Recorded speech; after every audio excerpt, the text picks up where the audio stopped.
Bismillahirrahmanirrahim. Assalamualaikum warahmatullahi wabarakatuh. Alhamdulillahi rabbil alamin.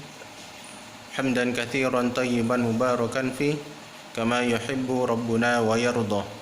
Ashhadu an la ilaha illallah wahdahu la syarika lah wa ashhadu anna Muhammadan abduhu wa rasuluh. Anak-anak ustaz yang ustaz cintai karena Allah Azza wa Jalla, semoga anak-anak ustaz seluruhnya diberikan nikmat kesihatan oleh Allah Azza wa Jalla. Salawat berian salam tak lupa kita ucapkan untuk Nabi kita Muhammad sallallahu alaihi wasallam. Untuk pertemuan hari ini kita akan mempelajari pembelajaran matematika mengenai tentang bab FPB dan KPK. Pada pertemuan sebelumnya sudah Ustaz jelaskan mengenai cara mencari faktorisasi prima. Apa itu bilangan prima dan bagaimana mencari faktorisasi prima. Sebelumnya kita sudah mempelajari apa itu bilangan prima. Bilangan prima adalah bilangan yang hanya bisa dibagi dengan satu dan dirinya sendiri. Nah, ada beberapa bilangan prima. Di sini Ustadz buat 7. Ada 2, 3, 5, 7, 11, 13, 17 dan seterusnya. Masih ada lagi angka setelahnya yaitu angka 19 dan seterusnya. Pada pertemuan kali ini Ustaz akan mengulangi bagaimana cara kita mencari FPB, faktor persekutuan terbesar. Nah, pada kesempatan ini Ustaz hanya menjelaskan dengan penggunaan cara tabel. Contoh, tentukan FPB dari 14 dan 20. Nah, di sini kita mencari FPB dari 14 dan 20. Ingat, untuk mencari FPB dibagi dengan bilangan prima yang telah Ustadz sampaikan sebelumnya. Nah, di sini ada 14 dan 20. Bilangan ini dibagi oleh bilangan prima. Nah, bagaimana cara mencarinya? Kita masuk pada penjabarannya, penyelesaian. Nah, ingat cara tabel. Artinya 14 dan 20. Pada faktorisasi prima sebelumnya sudah diajarkan bahwa cara membaginya adalah dengan menggunakan bilangan prima terkecil.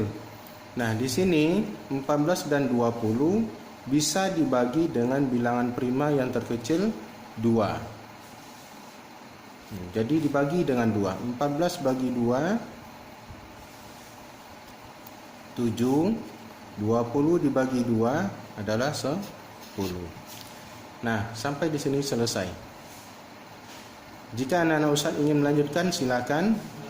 10 dan 7. 7 apakah bisa dibagi dengan 2 lagi? Tentunya tidak. Namun 10 masih bisa dibagi dengan 2. Nah, 10 dibagi dengan 2. Jadi tetap diselesaikan 2. 7 bagi 2 tidak bisa Ustaz. Jika tidak bisa, maka bilangan 7 diturunkan ke bawah. Tetap 7, artinya jangan dibagi. 10 dibagi 2, 5. Ya, jadi 5. Nah, ada 7 dan 5. Selanjutnya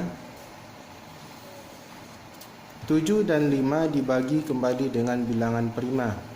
Nah, 7 dibagi 2 masih tidak bisa. 5 bagi 2 juga tidak bisa. 7 bagi 3 juga tidak bisa. 5 bagi 3 juga tidak bisa. 7 bagi 5 tidak bisa. 5 bagi 5 bisa. Artinya 5 bisa dibagi dengan bilangan prima 5. 7 1. 7 bagi 5 tidak bisa, maka diturunkan. Nah, lanjut. 7 apakah bisa dibagi 5? Tidak. Artinya 7 dibagi 7, hasilnya adalah 1 dan 1. Nah, di sini penyelesaiannya sudah selesai, dan di sini didapatkan bilangan primanya adalah 2, 2, 5, dan 7. Sekarang bagaimana cara menentukan FPB? Nah, FPB dapat ditentukan adalah jika bilangan primanya bisa membagi kedua bilangan yang diketahui. Di sini ada 14 dan 20. Perhatikan di sini, mana yang bisa membagi keduanya? Ada 2. 1. 14 bisa bagi 2, 20 bisa bagi 2. Yang berikutnya, bilangan prima berikutnya, 7 bisa dibagi 2? Tidak bisa. Berarti ini bukan bilangan FPB prima. 7 bisa dibagi 5? Tidak juga. 7 bisa dibagi 7? Bisa. 1 bisa dibagi 7? Tidak. Artinya FPB-nya adalah 2. Kenapa 2, Ustadz? Karena hanya 2 yang di atas yang bisa membagi 14 dan 20. Baik, mungkin itu saja yang dapat Ustadz sampaikan pada pertemuan yang singkat ini. Mudah-mudahan anak-anak Ustadz bisa memahaminya dengan baik. Jika memang belum paham, silahkan diulang-ulang kembali video yang telah Ustadz buat. Mungkin itu saja. Assalamualaikum warahmatullahi wabarakatuh.